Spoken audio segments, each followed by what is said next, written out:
For years, Scott lived with substance use disorders. He had been through 5 treatment centers and each time quickly relapsed. He expressed feelings of immense guilt and shame. Now in a residential treatment center once again, Scott arrived for his weekly therapy session, incorporating horses. As an exercise that day, the professionals gestured to the field with horses and invited Scott to imagine how it might feel to step into his recovery. Scott scoffed in frustration. He walked into the pasture and exclaimed, "Step into my recovery?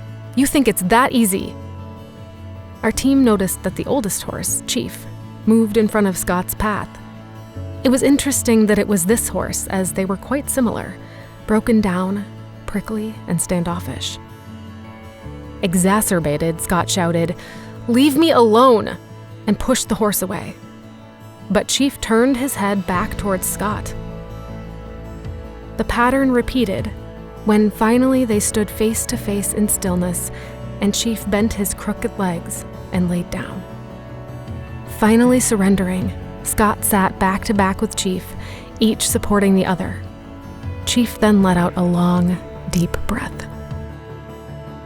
As tears began to roll down Scott's face, it was clear there was deep healing going on. We could all feel the change in the air. Scott and Chief sat there in silence, supporting one another. Scott stood up, continuing to cry, and said, "I have no words to explain what is happening to me, but I cannot do this alone."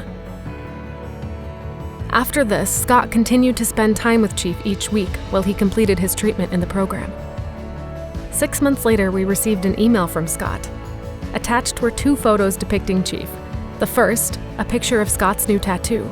The other, a watercolor painting. Constant reminders of how he surrendered emotionally in a way he never had before. Scott now speaks in recovery groups where he shows his tattoo and explains how an old, broken-down horse met with an old, broken-down guy and saved his life.